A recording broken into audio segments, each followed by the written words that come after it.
Father God, Lord, we're just so thankful for this opportunity that we get to come together, Lord. We just ask that you're able to just use this podcast, this platform for your use, Lord, that you're able to just allow us to share what it is that you want us to share today, Lord, and we're just so grateful for this opportunity. We pray this in Jesus' mighty name. Amen. Amen. Hey, guys, welcome. We're here with another episode of the Discipline and Legacy podcast. I got my really, really good friend, Cathy Townsend. We go way back. I used to hang out with Eric and Wilson back in White City, and I remember going to Coral Street. Was it Coral? Echo, right next to Coral. And, you had the assisted living facility there. Yeah, turned into the assisted living facility, yeah. And, it's been a long journey. That was a long time ago. You got to see, your boys and me, kind of grow up, Little League, everything. So it's really an honor to have you here and everything that you've been doing over the years. I admire and I love to see that you're so for the community. And I wanted to invite you here today so that we could hear your story. Well, I want to hear your story too, though. Oh. It's not all about me. We can make it about both of us. But, But Discipline and Legacy, obviously, is we'll go through, kind of where you started, what you went through in your life to get to where you are today. Call it success, call it whatever you want to call it. We'll go through a couple of times of adversity that you've went through, like what made you want to keep going, what gave you that drive. Because I know you as somebody who's just a go-getter, strives for the best and wants the best. So just kind of how you built that character. Well, thank you for thinking that way of me, because I don't know that that's how I see me, but do we always see ourselves how we truly are, right? Mm-hmm. How I got here into the position that I'm in is what you're wanting to know. Who is Cathy Townsend? Where did you grow up? What kind of led you through your life into where you are? Yeah. So I was born in Daytona Beach. Mm-hmm. I grew up with NASCAR. I worked for NASCAR. I was I went through school with Bill France's granddaughter Lisa, and I was very fortunate to have that. I had a decent upbringing, and then I graduated early at 17, and I moved to Bunnell, Florida, which is a little country hick town. Didn't have a red light in it. Mm. And then I was there a very short time, and I got married, and my husband was a farmer, Jay. You remember Jay? Is that Eric and Wilson's dad? Yeah. And so then he, the farming land back then, it was used up a lot in Flagler County. So there was really not a whole lot here in St. Lucie. So that's how, we found our way here. He had an uncle that lived here. Okay. And, we would visit and whatever, and we liked the area. And so picked up, moved here. That was in 86. It's the year I was born. And so, came here. He farmed. I got into real estate. I was in real estate back home, and I got into it here. And then I also was in cosmetology school. Okay. To be a hairdresser. And then 7 years later, we divorced. And so at that point, I was a single mom. I had to figure it out. So I worked 3 jobs. Went through some nursing school and some other things. And then, as you mentioned, my assisted living facility. I've pretty much been self-employed my entire life. I've not really had that many jobs that I worked for somebody. Mm-hmm. So kind of like Eric. Eric's kind of following in my path of being self-employed. Yeah. I would do something and it would be successful, and my ADA would kick in after 4 or 5 years. And I'd be like, okay, been there, done that. Now I got to go do something else, whatever. But I always kind of knew when it was time. I always felt that, God was saying, okay, you're done. You've served where you're supposed to serve. And now I need you to go here. So I was always led to where I was going. I grew up, my dad was a servant. He did a lot in the community. And I was born crippled. And I was in a wheelchair and braces. And so I didn't have quite the childhood that most kids had growing up as a young girl, because I had to go through a lot of therapy and stuff like that. The Elks Club here in a crippled children's home, I walk today because of them. Wow. And so, my first 10 years of my life was pretty much me and my dad going back and forth to the hospitals and stuff like that. But, when I wasn't doing that, my dad was very, very involved in the Elks Club because of what they gave me. And so when I could walk and didn't have braces or any of that again, I would serve with him. We would do things. He started the PAL program there in Daytona Beach. Okay. And we would go to Hearing a Crippled Children's Home, and he would play Santa, and I'd be the elf. And I just was like his shadow. Okay. And so that's kind of all I really kind of knew. As I grew up in the Elks Club with my dad, and he was a servant. He was that. And then when we came here and I went through divorce and I had to figure it out, I was in a lot of different jobs. I owned remember when I had the Market Diner there on Midway Road? I don't remember. The pizza place, yeah. Yeah. And so I've had multiple companies. And then at the end, I sold my assisted living facility and decided I was maybe going to semi-retire. My boys were starting to make me a grandmother, and I wanted to spend time with grandbabies. So I did, and then a woman that I knew, I was involved with her ministry, Daughters of Naomi. Okay, yep, I've heard of them. And it was a great program. And so going out to the jail and talking to the women and everything, I was led that I wanted to be able to give them a second chance. So I purchased the land over on North Beach and opened up my bed and breakfast. And that was originally started because I wanted to be able to take 2 women from jail and give them a free place to live for a year and put them back through an occupation or school and get them sober and clean and then let them have a second chance by going back out. So I did that.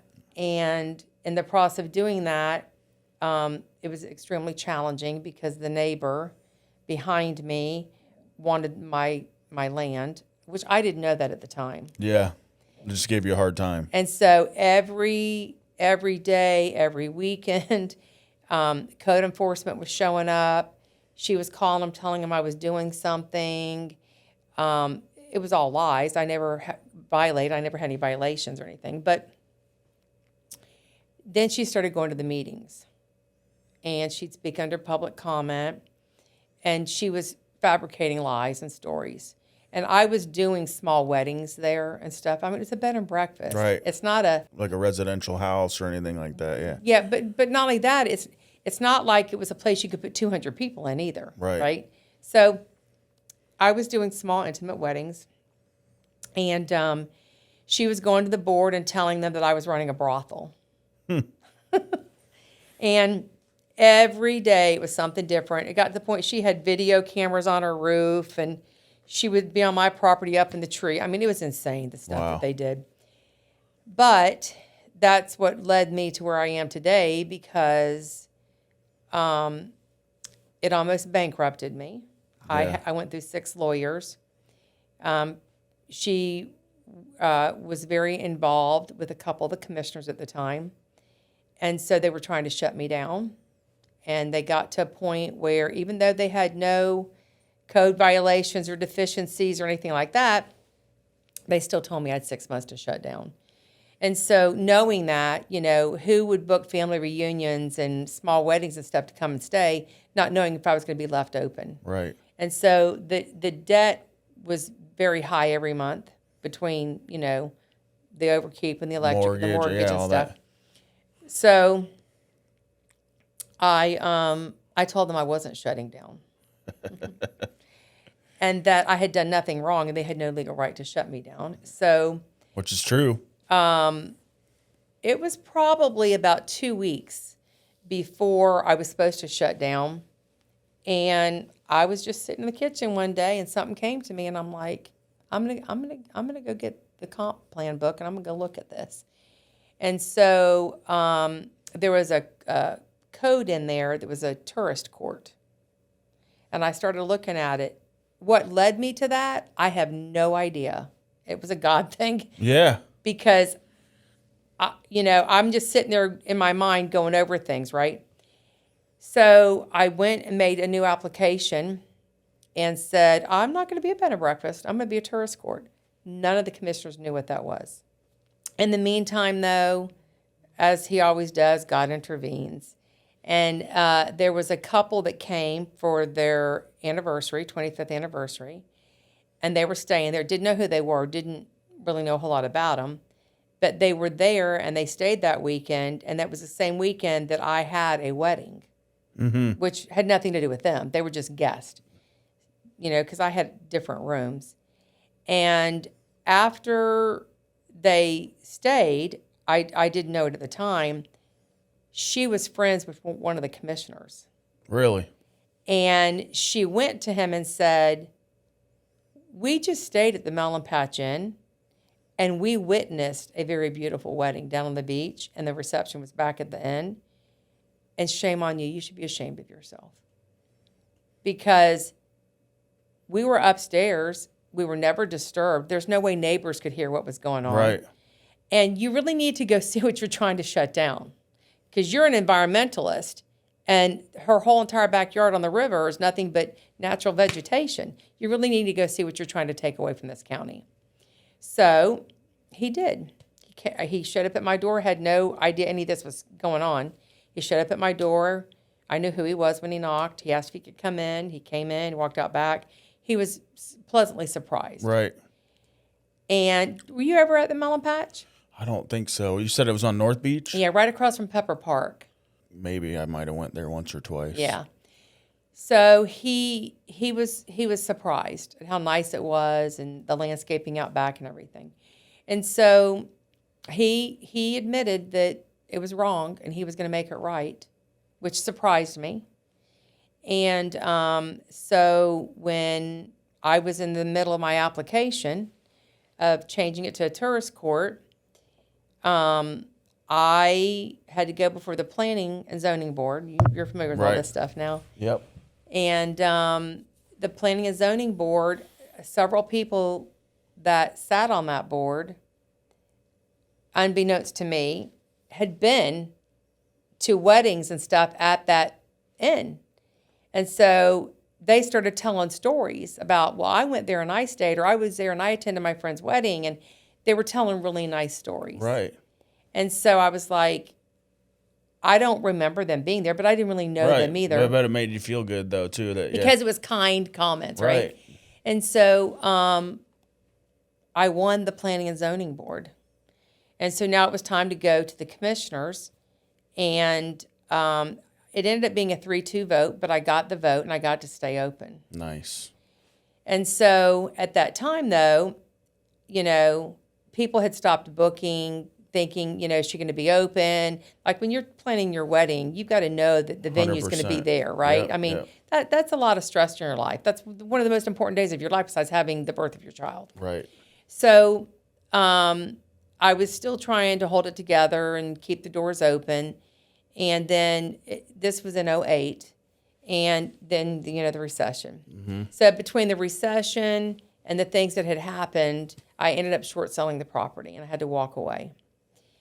And I was sitting out by my pool, and I started getting phone calls about people saying, have you considered running for office? I said, I've never considered a career in politics.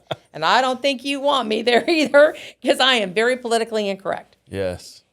But for probably 6 months, people would call and ask me. And so then Franny Hutchinson, who was... I remember that name. I love her to death. One of the best commissioners this county's ever had.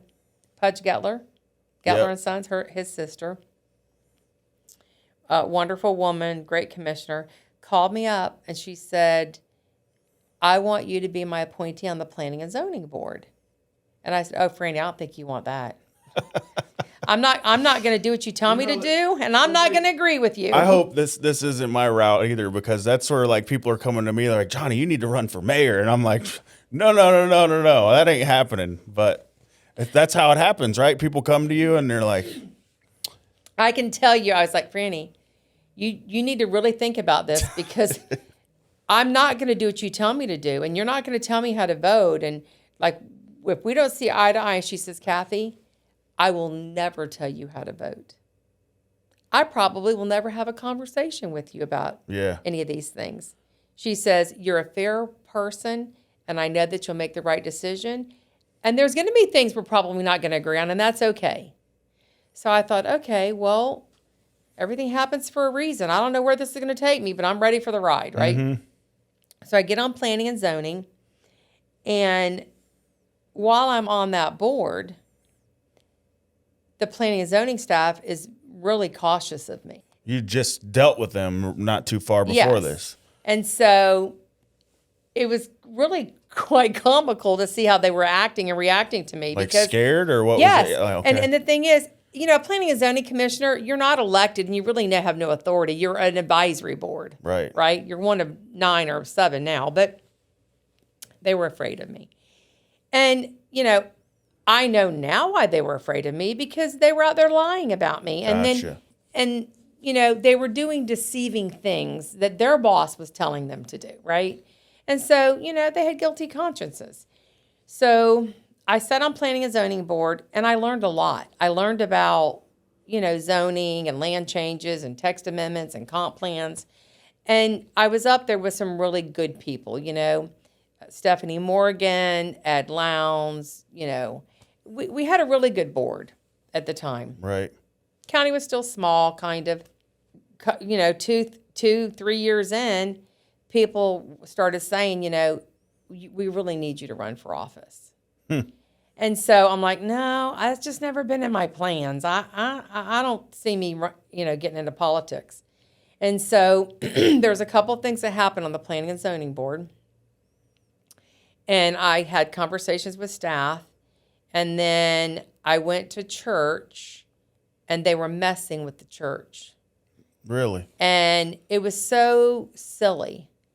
And I said, I'm going to go have this conversation with them.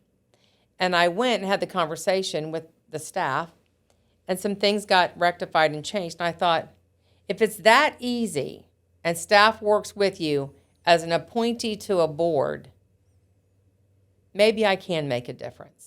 Yeah. You know? And so the preacher, Brother David, said, Miss Kathy, like, we really need you in office. You know, you're up there as a planning and zoning commissioner. We just really need you. So I was like, okay, God, like, I don't know that you're ready for this ride, but let's roll, right?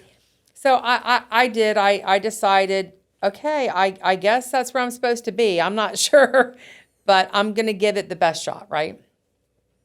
So I ran, and during my election, a lot of staff was out there telling people very negative things about me.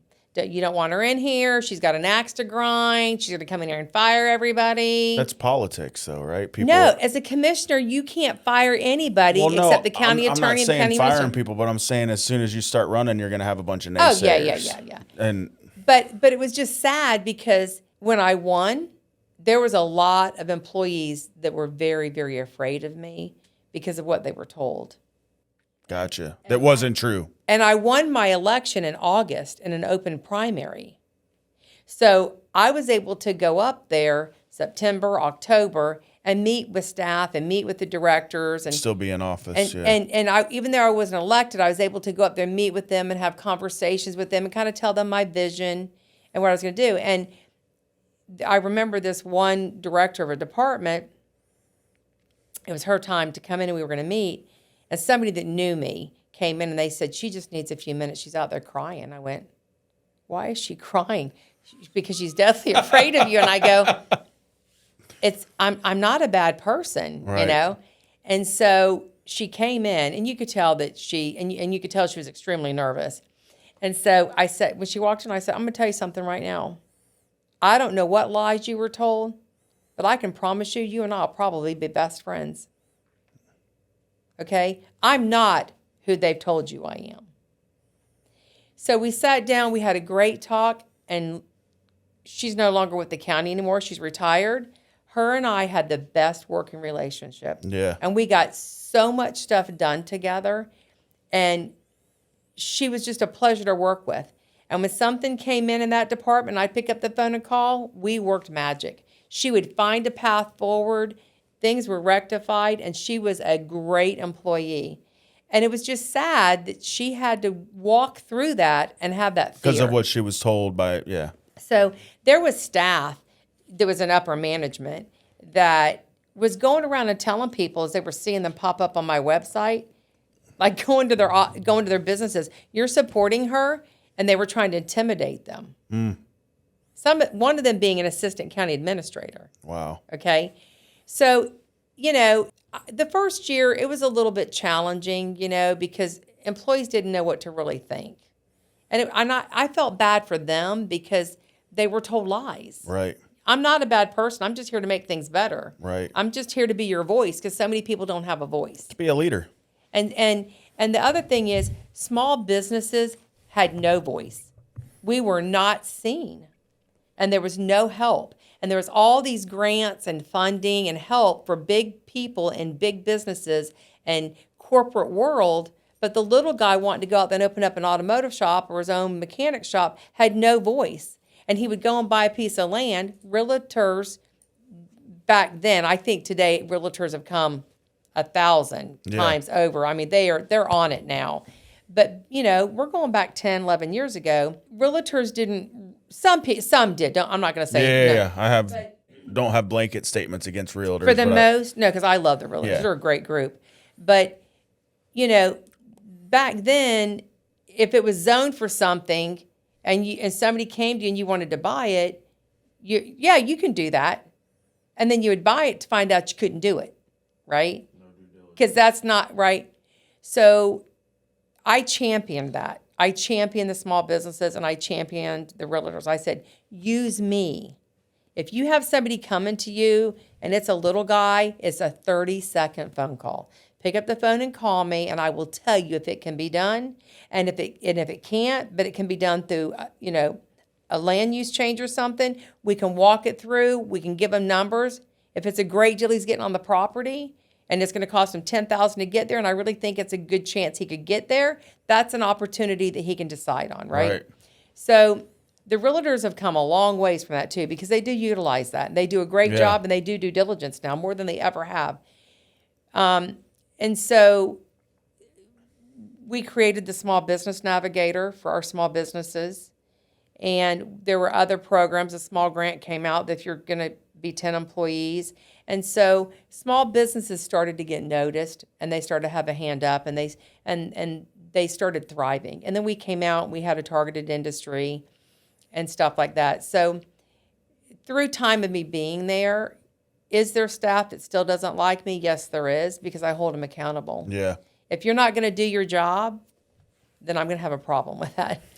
But most of the people that are out there that are your workers are very hard workers. Yeah. But there are some people in upper management that they don't work as hard as they should work, and they could do a little better. And they're the ones that kind of have issues with me, but it's because they don't. There's been a couple times I've had to call you and say, "Hey, what's going on with this? I never knew it was supposed to take this long." And then I get I get a phone call the next day. Yeah. So, but I mean, overall, we have great, at the county, we have great staff. I would imagine it's much busier now too. And it is. And when I first went into office, there was maybe 200,000 people. Now we're at 4. Double. It's doubled. Of course, that's my fault. I get blamed for that. Although it happened in Port St. Lucie in Southern Grove. I had nothing to do with that. I don't vote in the city, but that's okay. Blame me. I'm good. But, so that's how I ended up here. I ended up here because I was wronged by our county government. And needless to say, the people that were in leadership at that time and directors are no longer at the county. I had nothing to do with them leaving or not being here. Because as a commissioner, you don't hire and fire. Right. It's actually, you can get in trouble if you get into dealing with staff. You can actually be written up on an ethics violation and be fined. Yeah. You can only discuss your county administrator and your county attorney. It's the only two employees besides our aide that we can have any say in. So a lot of people don't realize that. I didn't know that. Yeah, because we can actually be brought up on ethics violations. If I was to go to my administrator and say, I want Jonnie fired because he's blah, blah, if he wanted to be a really nasty person, he could actually bring me up on ethics violations. Wow. Yeah, there's a fine line.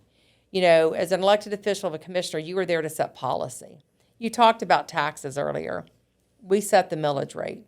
Yeah. But then that's also something that's really, really misunderstood too, because we set the millage rate of the base rate of your ad valorem, but there are so many other line items in your taxes. Yeah. And when you add them all up, we're the highest in the state. And we are. But not because of your county commissioners. Right. You know, if you look at your rate of what you get from the county, we're really number like 45 out of 67 counties. When you add the city, when you add the fire board, because we were the first and only county that had its own standalone fire department. Fire district. Fire district. Yeah. We're still the only one, right? No, there's another county that's done one more now in the state? There's two, yeah. So if you took off the 3 mills, just take off the 3 mills of the fire board, we would not be the highest in the state. Right. But what makes us bump over is when you add everything collaboratively together. We are. You know, we have a transit tax. Not every county has that. You know, the biggest thing, too, on taxes is CDDs. Yeah. And I can talk to you about that. Yep. Because you understand all these things, right? I understand CDDs now, yeah. Yeah. So it makes it a municipality, and then they are held to certain standards as a municipality, even though it's just a subdivision. Well, yes, that's true, but not. So CDD is where upfront development comes in, and they usually do the infrastructure and build. Some of your developers come in, and what they do is they take that infrastructure, and it's a community development district. So what they do is they put it into the district, and that funnels into your CDD, and all the homeowners end up paying for it at the back end. Right. But what it does is it's another mechanism to be able to let people afford to live there, because if you only qualify for a $300,000 house, you're going to get a $300,000 house. But if you are moving into a development and they have a CDD, then they can sell that same exact house for $250, because they've taken all the infrastructure and put that over into the CDD, and they're selling the homes now for $250, because overall, over a period of time, the residents are going to pay for the infrastructure. So it's not the best to live in a CDD because you're paying for the infrastructure, but really, if you look at it, you're paying for it anyways. Yeah. Because if you don't do the CDD to make... You're paying the development district to make up for that other extra $50,000. You're paying it either way, though, and you know this, because you know why? If the developer's building it, he's going to sell the house for $300,000. He's going to take what he puts into the infrastructure and wrap it into the cost of the house. Yeah. Right? But somebody who can't afford it just won't be able to afford that house. Yeah. Either way, you're going to pay. You're going to pay for the infrastructure either way you look at it. The difference is it was an idea to come up with, somebody brilliant, right, to say, we'll do a CDD, we'll make this district over here, and that way we don't have to wrap that cost into the house. We can sell the house at a lower value, and so therefore we can sell homes because we can sell a house for $250,000 instead of $300,000, and people can qualify for $250,000 over $300,000, and so it's another opportunity for somebody to be able to afford a home. What they don't understand, even though they're told 10 times at closing and they have to sign off on all these things, is when they get their tax bill, it's a line item in your taxes and it says CDD. And when you see that, they're upwards of 5, 6, 7, traditions 10, 12,000, right? That really, that's why some people say, my taxes are $24,000. No, you have a $14,000 CDD. Yeah. And so that's where I think there's a lot of misunderstanding a lot of times with the taxes, because they don't understand and they don't look at it every single line. You know, it's just like City of Port St. Lucie. There were some bad choices made in the past. You know, Torrey Pines, BGIT, whatever. Was it the digital domain? And so what the city they did is they had to make up the debt, right? So they took the debt, they wrapped it into a line item in their taxes, and it says city debt tax. And every single person that lives in the city of Port St. Lucie, you're paying that line item every single year for the city sins of the past. Okay? Now They're making up for it now. They're doing a little better. No, I'm not saying nothing negative about the city, and I'm Right. not saying nothing negative about your elected officials in a city. Right. Because I would agree with you. This board is they make good choices, and they have really done great things. Look at their parks that they've created and invented, I love right? it. Yeah, I think I get to help build them too. So Yeah. that's the part of like the development thing. It's like I hear people talk about, because I work for a land development company, like I'm born and raised here. I'm one of the weird people that's from here. And like, it's not that like if you can't beat them, join them, but like it's making our area better. There's nothing wrong with that. To have a nicer park. When I grew up, White City Park was, the old rusted slide that you get tetanus from it. And the merry-go-round that had, squeaked every time. Yeah, you swung no, on it. I'm not saying nothing negative about the city, because I got to tell you, I think the city of Port St. Lucie in the last 5 years, even though there's been a tremendous amount of growth, I think that they have done great things, and they have amenities that they're offering. Their parks are amazing. They're parks, Disney level. Like, oh, I'm telling you, and their boardwalk that they did, I think that this board has made great decisions. I only bring that up because it was a decision that they had to make from sins of the past, Right. from prior board. And you've got to figure it out somehow, right? And so that's what they elected to do. And there is that line item in there. No reflection on the people that currently serve in office, but I'm Right. just saying it's a line item. So when you really sit there and you look at your tax bill and you look at it all and you collaboratively go line by line, everybody wants to kind of blame the county, and it's not the county. It's a lot of different things that are all added up that you have to look at. Is it a CDD? Do you live in the city? If you're in the county, your taxes are going to be lower. Not everybody lives in the mosquito control district. yeah. I grew up, well, there was mosquito control, but the mosquitoes were still there. Of course, you're not going to kill them all. No. But no, you say that to say, a lot of things is like, I want to focus on, I guess, there's a lot of people that talk, but some folks don't want to fix anything. So you've been somebody that's been a voice for like, hey, instead of just sitting on my couch and trying to solve the world's problems, I'm going to actually get up and go try to do something about it. And a lot of the times that's speaking about things that people don't want to speak about. A lot of times that's doing things that a lot of people don't want to do it. But then get up and do it. If you're, instead of being one of those people, my dad used to be that way. I love him to death, but it's like, do something. Don't talk about it, be about it, right? Yeah, you see this, I'm sure, you because you're active in social media, but there are so many fake Facebook accounts and social media accounts, and people want to hide behind a keyboard and run their mouth and say things. And it's like, first of all, half of what you're saying is not true. Yeah. It's inaccurate information. And the other thing is, if that's how you feel, then why are you sitting there running your mouth? Run. Go ahead, since you can do better, run and prove. Because half of what you're saying, you don't even know, because you're talking about things I have no control over. It's just like, Blaze was down here yesterday, the CFO, and he made an announcement about, he found $45 million or what. I don't know. I wasn't there. I didn't go. Right. Which I got called about that too. Why weren't you there? And I said, well, my job is to help people, not sit in a room with elected officials when I'm going to hear about it 20 times on TV and read it in the newspaper and all over social media. Don't got to be there. And I would hope that I'd get the report and there would be a meeting with my administrator as to how this is going to be fixed. Right. Okay. The time frame of everybody sitting in that room yesterday, I helped 7 people. Nice. Right? Fixed 2 code, 2 animal things, problem out at the airport, and housed 2 people that need a place to live. That wouldn't have gotten done if I was sitting out there, right? So I don't go to those things. But I was called out by a few people that I wasn't there.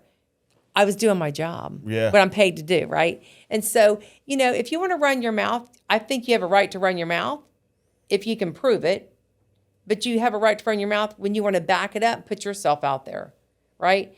Stop running your mouth without doing your due diligence and sit down. Because I tell people when they start, I'll have a conversation with you. I'll break it down. I'll have a conversation with you. I'll talk to you all night long. Right. You call me and we'll have this conversation because you are uninformed, right? Because that's one thing I will defend myself on is I do work hard and I work hard for the people. Yeah. I go 7 days a week. I never turn away a phone call. I get calls at midnight. I get calls on Sunday. And when there is a need, I am responsive and I do help and I fight hard for us.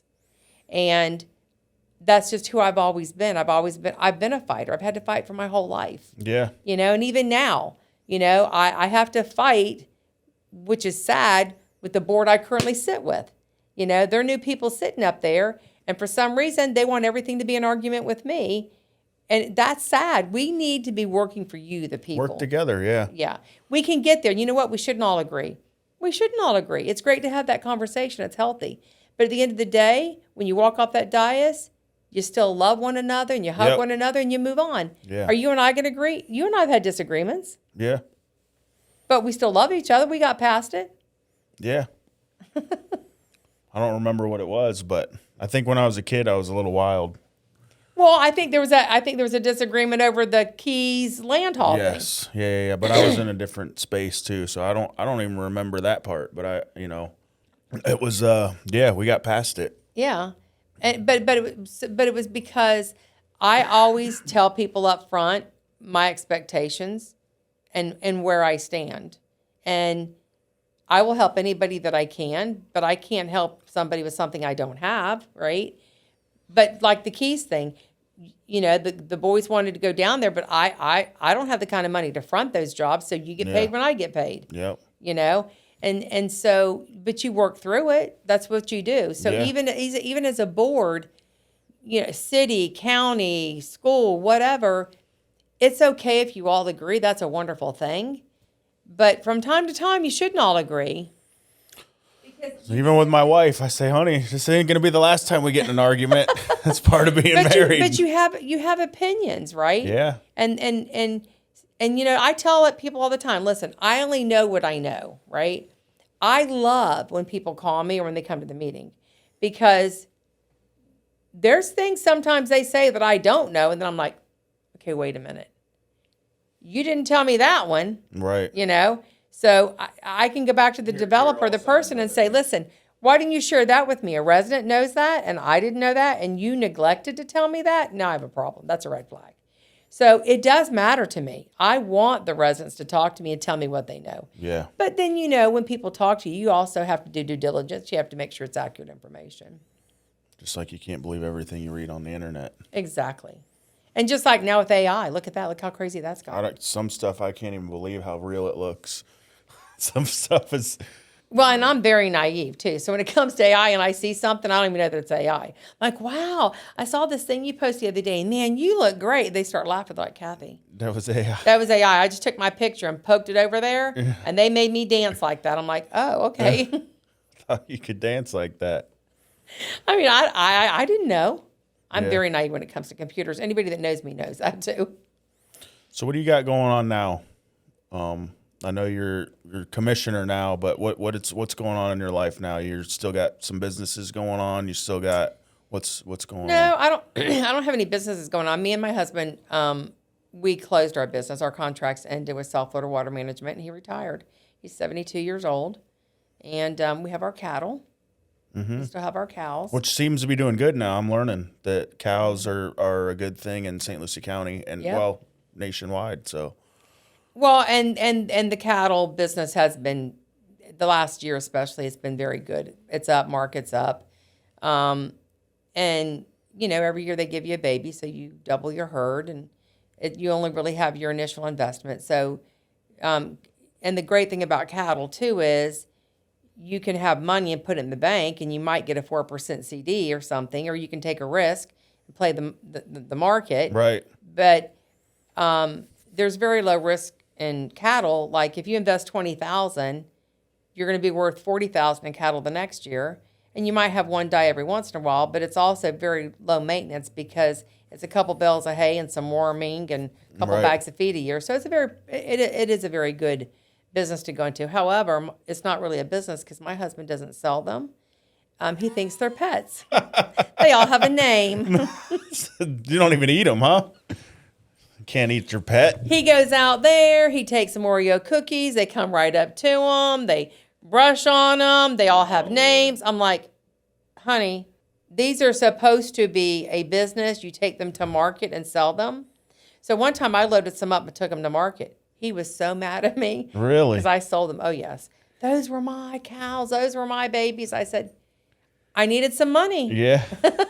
Get what we put back into them. And I don't even really eat meat. Yeah. I mean, I do every once in a while, but I'm not a super big eater. I do seafood, but yeah, I mean, we have our cattle business. We're not that big. We have 50 cows, but it keeps them busy. Yeah. And then, my son Eric has a flooring company. Yep. And he's starting to take off and do pretty decent. He's there. killing it. I don't know that he's killing it, but he's doing well. I mean, I've seen Eric's multiple ventures. You know, I'm fortunate. I grew up with Eric, so. I think Eric's a lot like me. Like he is an entrepreneur. He gets his mindset on something and he will figure it out and he does it. Then he gets there and when it's successful, he's like, all right, done this. I got to go to something else, right? But that's, I think, the goal, though, I think, with entrepreneurship. And if folks don't see that, I mean, obviously you can start a construction business and hope that your son wants to take it over, but that's not always the case. So I think, the smart thing and what I've been learning through entrepreneurship is that you have to build for the out, right? And right. And that's what he's done. He has said it with every one of them. Mom, I'm going to do this. I want to build it. Then I want to sell it. And I don't know what I'm going to do next, but I'm going to figure it out. Figure it out on the way. And his whole life, that's what he saw me do.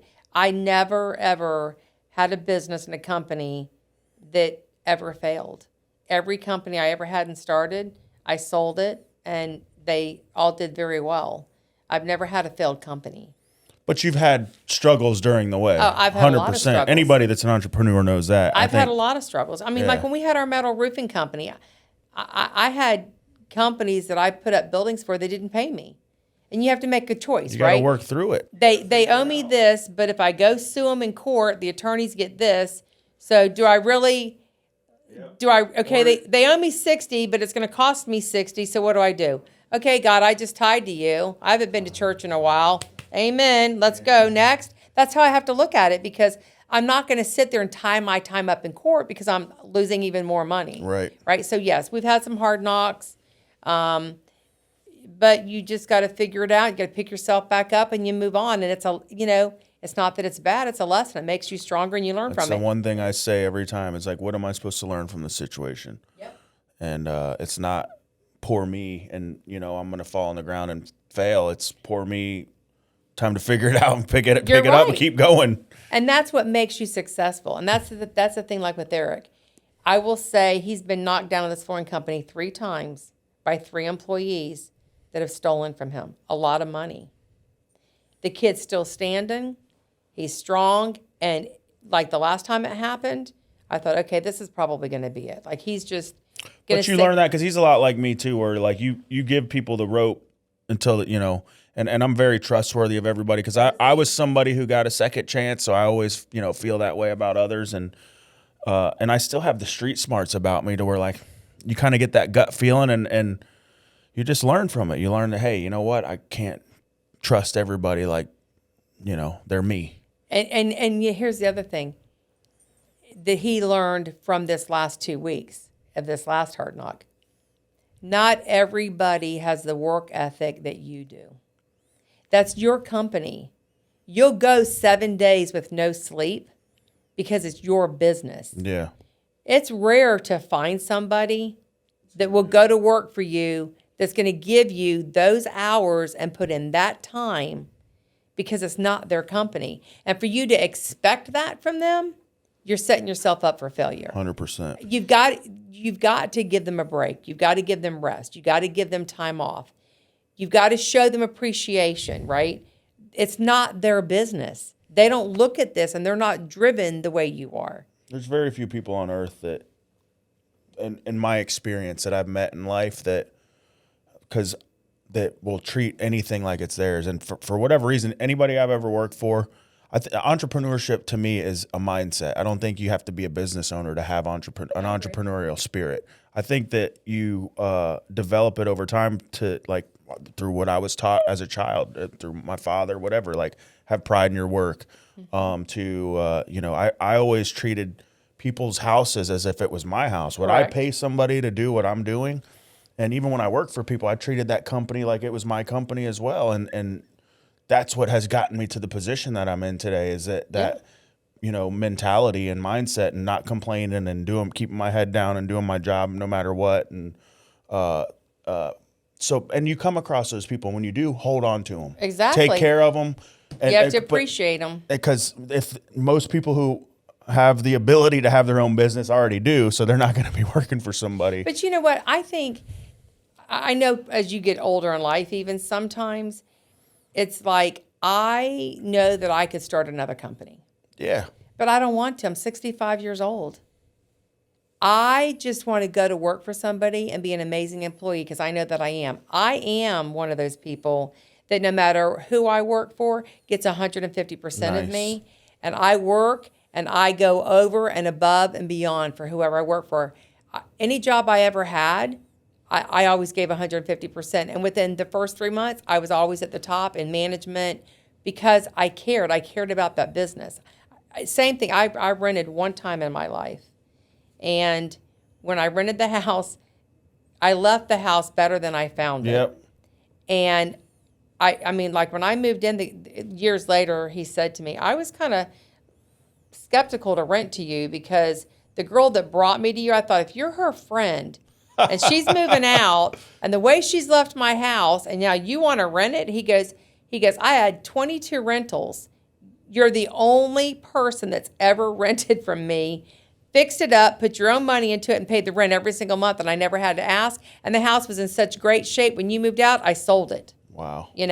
I said, but it's my home. That's a reflection of me. Yeah. I want grass. I want flowers. I want a nice yard. That's a reflection of me. I don't care that I was renting your home. I take care of it like it's my own, right? Yeah. And you're right. And so it's rare to find people that care, and it's rare to find people that'll go the extra mile and treat your company as they work for you as an employee, because we live in such a selfish environment, an entitled environment today. Yeah. Which is very sad. I agree. And I'm married to an immigrant woman. I have met and been around lots of immigrants in the last few years, and I feel like that there's more, like, they want the American dream, and we kind of look at it as like, oh, I just woke up as an American today, but some people would kill to have just the worst life in America, Live in a cardboard box. And so, like, I say that to say this, is that, like, if you see that kind of mentality in somebody, like, I think as an entrepreneur too, as much as you don't want, an employee or somebody that works for you that's amazing, as much as you don't want them to leave you, like, they're going to build, we've seen it with a couple of media guys that we hired that were younger, that were like, that eventually they're going to want to start their own company. It's like, you want to help them get there. Like, we'll help you. Like, right. So that at least we know when you're leaving too. Like, but it's not like that. I always said, anybody that worked for me, I used to say to them, okay, this is the rule. I understand life gets in the way, and if you want the day off because your friend calls you up 2 hours before your shift and they're having this really awesome party and you want to go, that's okay. Call me and say, you know what? Can somebody take my shift? Because I just got a phone call and I really want to go do something. And if you can't get anybody to take your shift, I'll work your shift. And back, like when I had the bars and restaurants, whatever, I'd say to them, if you can't get anybody to take your shift, I'll work your shift and I'll leave your tips in the tip jar. Just tell me the truth. Just tell me the truth. Don't ever lie to me. And same thing when I had my assisted living facility. I'm like, if you can't come in, that's okay. You tell me and I will take your shift. Don't ever lie to me. And I never went through employees, because you took care of them. And the other thing is, it's just like I've shared with Eric. I'm like, you're struggling right now. You're getting on your feet. You're building this business. But these guys that are with you and starting out with you, as you start to achieve, you need to appreciate them and give them a bonus. Give them a gift certificate to a nice restaurant every now and then. You have to appreciate what you have. And you never let a Friday go that when they walk off the job, you don't thank them because of what they put in for you this week. Yes. You have to appreciate That's them. leadership too. That's entrepreneurship, but that's also a leadership skill that even if you're not an owner of a company that you should appreciate. And it's hard for me because of the way that I was raised with my dad, like nothing was good enough. So like I'd cook a big, beautiful steak and it was, not enough salt on it or, so I'm learning that now. Is he still that way? Pops passed away 10 years ago. Well, no. Well, I'm saying at the point up to the point that he passed. I remember when he passed away. He was a much better person when he passed away. I think he leveled out by the time. He got 10 years clean and sober whenever he passed away. So he was obviously those 45 years of the leaving Vietnam and smoking pot and being, on the opiates and stuff from hurting his back. He was a different person. And I know that now. But like I said, I got to live with him. But the other thing, too, is him being that way with you, you now know, is that how you want to be? Is that how you want to be with your children? No. And I catch myself. I'm picking Braden up whenever I leave here. We're going to have his favorite dinner. And, he's like, Dad, you'd belittle me sometimes. I'm like, well, I didn't know that. I guess you're right. Maybe I am acting a little bit like my dad. And it's not on purpose. It's just being like that dad. It's what you knew. It's what you grew up with. And I'm like, I didn't mean to do that. I'm sorry, kind of. And but everything, every day is a learning experience for me. If there was a book, it is for me. If there was a book to be a parent, I'm a grandpa. I mean, what? Five times. I'm supposed to have so there's 3 that are out. There's 2 that are in the belly. I married. How are you a grandpa? I married into it. Okay, I was gonna say you're not old enough to be a grandpa. She's 4 years older than me, my wife.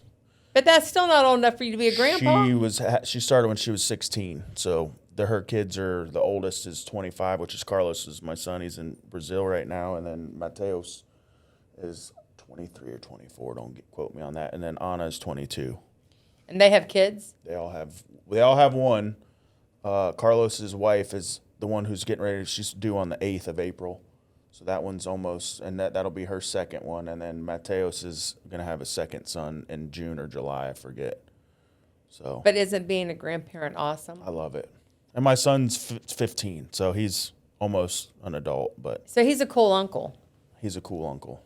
He gets them laughing and smiling. And if I could bypass raising you boys and go straight to being a grandma, that would have just been amazing. Oh, my mom, she tells me too. She's like, wait till you have kids. And, Braden's 15, love him to death, but he's at that age. The testosterone's pumping. Do her kids live here? Did you get to see the grand? Yeah, the one, Anna, which is Carlos's wife, is living with us right now. So I get...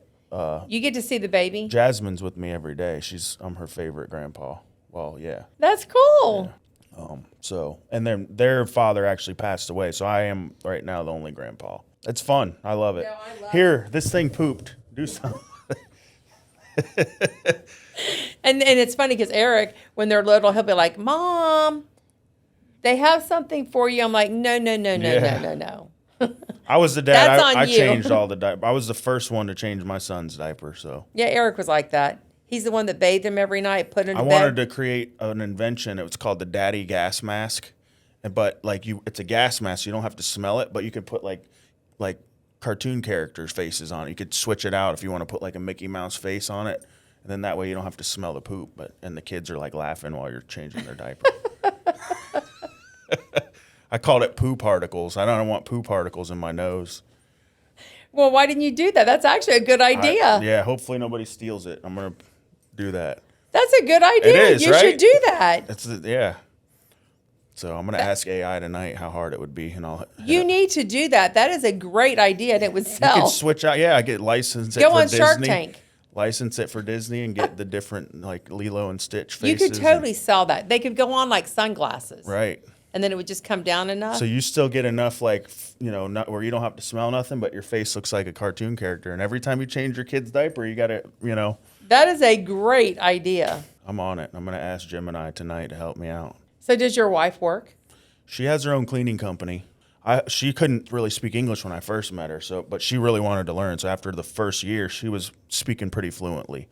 And that was she was working for somebody, cleaning houses, and she has 10, 11 years experience doing it. And she came home crying one day because the lady was yelling at her. And I said, start your own company. She found a vacuum cleaner on the side of the road, put it in her car, and I was like, that's God, let's go. And then she started cleaning houses, and she's like me. She will treat these people's houses like it's her house. Does she do residential or Now commercial? we sold probably like a third of the accounts. She had a little over 100 accounts. Wow, that's great. Sold a third of those, and now she's doing Airbnbs. She's got about 75 Airbnbs. That's wonderful. The Jonnie. old Inlet Hotel is now, they're all Airbnbs. Yep. She's cleaning those. And Good. she's working with Ryan. So you work with Ryan? Yep. And Ryan loves her. Say it like this, but like she just goes the extra mile, and most people would be extra money to pull the refrigerator out. She just pulls the refrigerator out and sweeps under it. It's not but see, that's a part of cleaning, but it goes to show that she takes pride in her work. right. You move stuff, like some people, like our clients will They call go, her, oh, I they're know. like, why'd you move my shampoo? I'm like, well, because we were cleaning under it. Like, anybody else doesn't move your shampoo, that means they weren't They're cleaning. not cleaning, Yeah. yeah. So And most people clean around it. I'm like, no, you need to pick the stuff up and clean and wipe.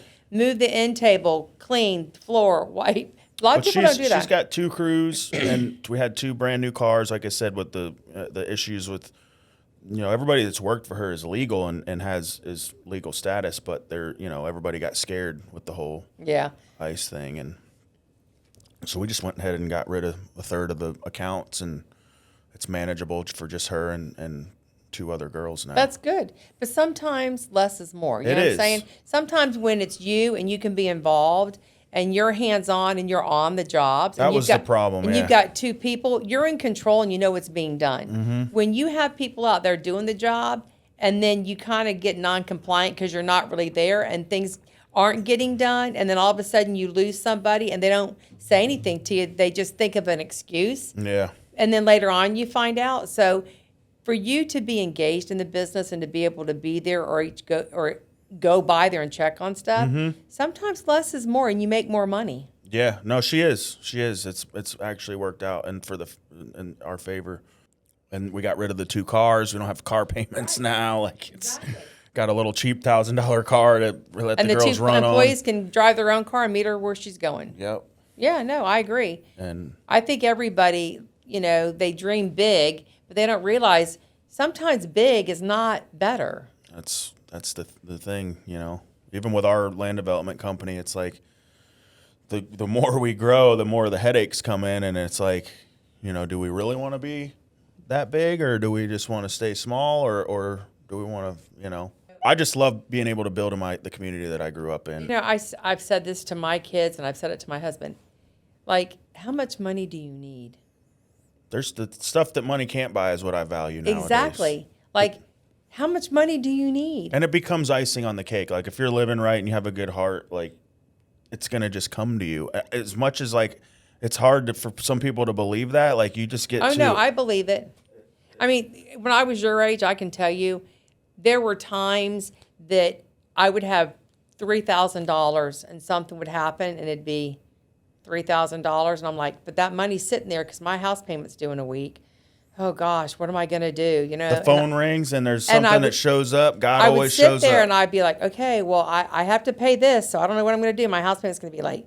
And then the day before, I get this check in the mail, and they sent my escrow from my bank because it was that time of year, and there was $3,200 left in my escrow.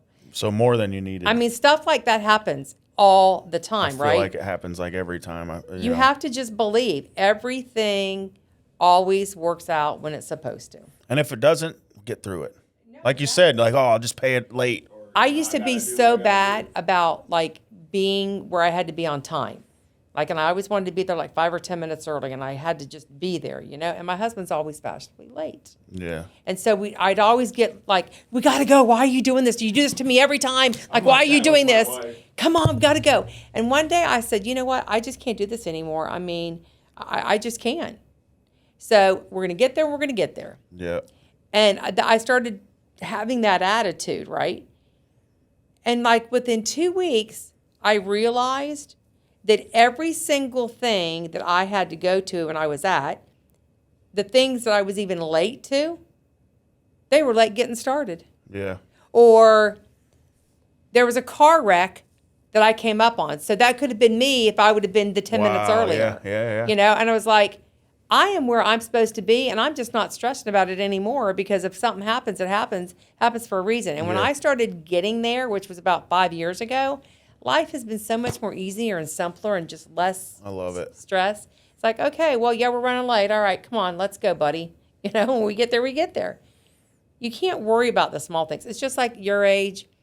You know, I was just talking about this with a friend. Like, you're young and you dream and you want the picket fence, you want the 2-story house on the beach, and you want more. You want big. You want big, nice cars and all this stuff. And then you work your whole life. You work your life away that you forget to live. That's it. And sometimes you get there, but when you get there, you spend You gotta enjoy the ride. But the thing is, when you get there, you have so much to take care of that do you really enjoy life? That's what my wife said, because we see like some of the bigger houses, and she's like, could you imagine having to clean that house? I says, no, I don't think about that. That's where her mind's at. She's like, I don't want a big house. Like, we got a 3-bedroom house now. We're talking about Airbnb in it and going to get a condo on the beach just so we could see the sun come up, you know?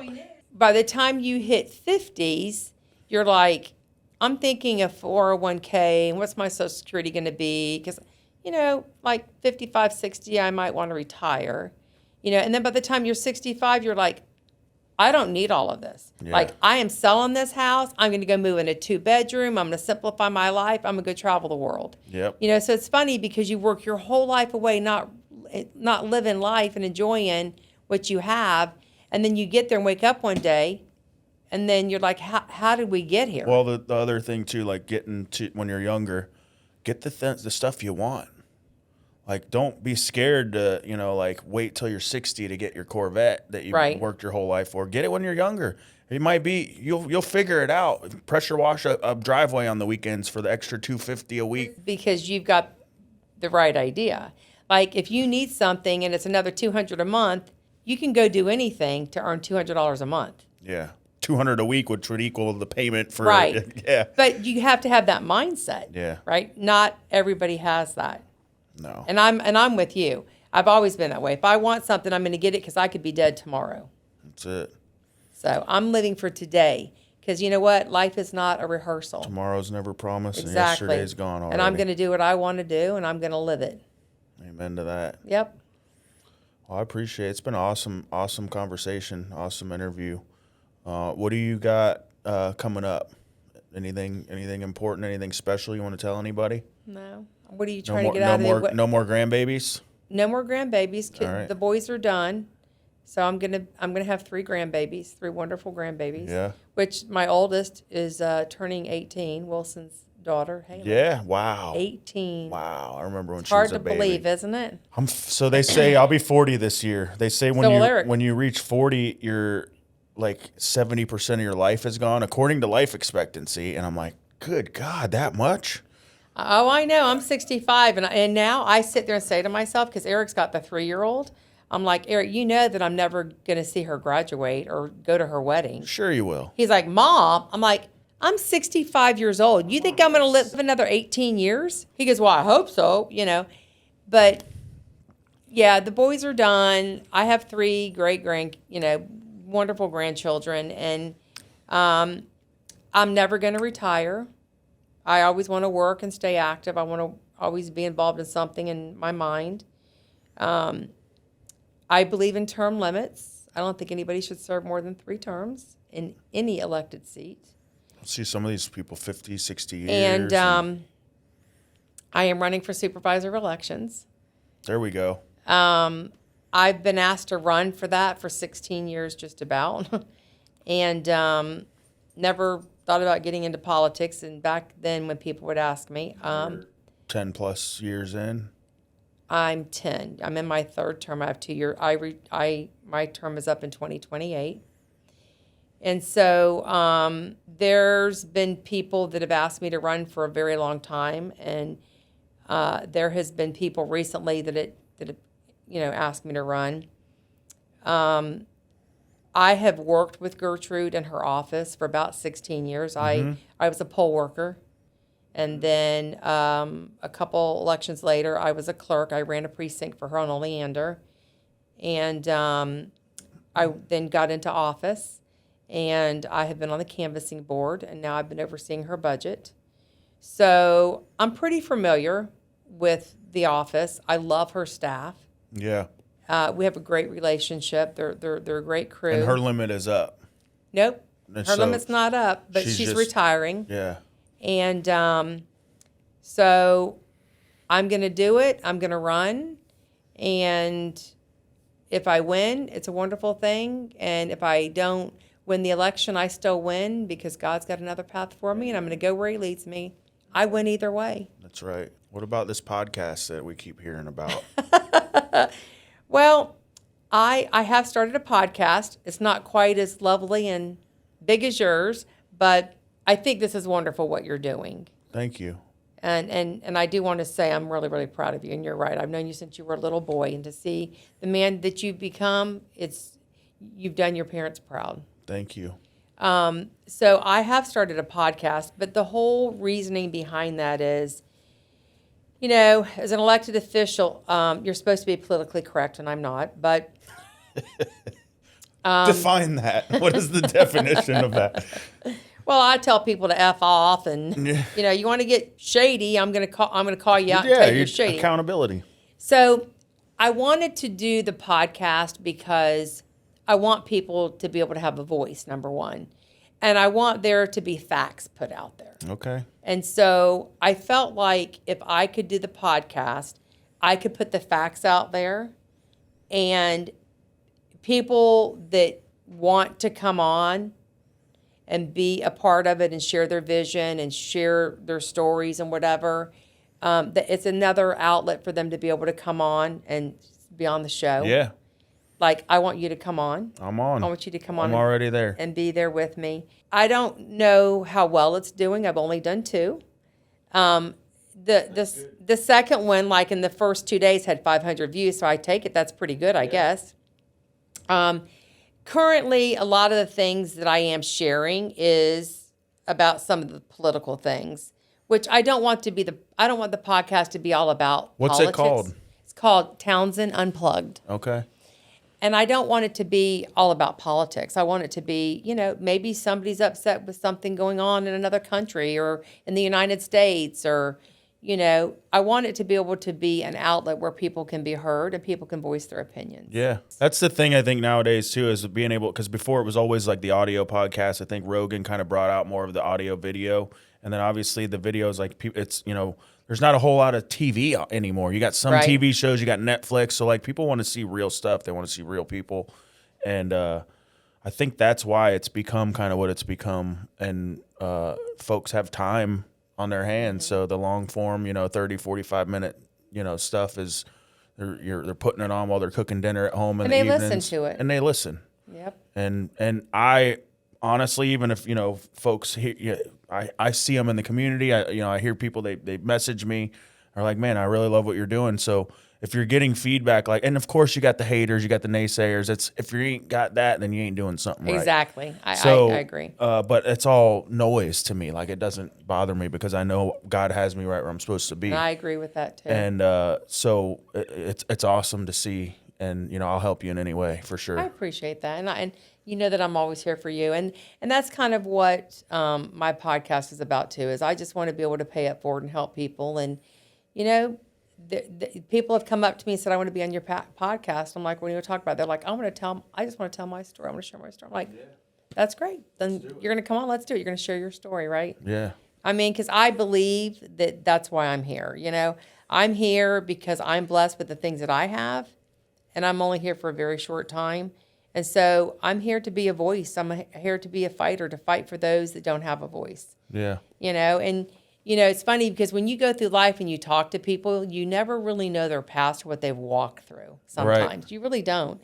And, you know, sometimes you hear about people's past if they had drugs and stuff like that.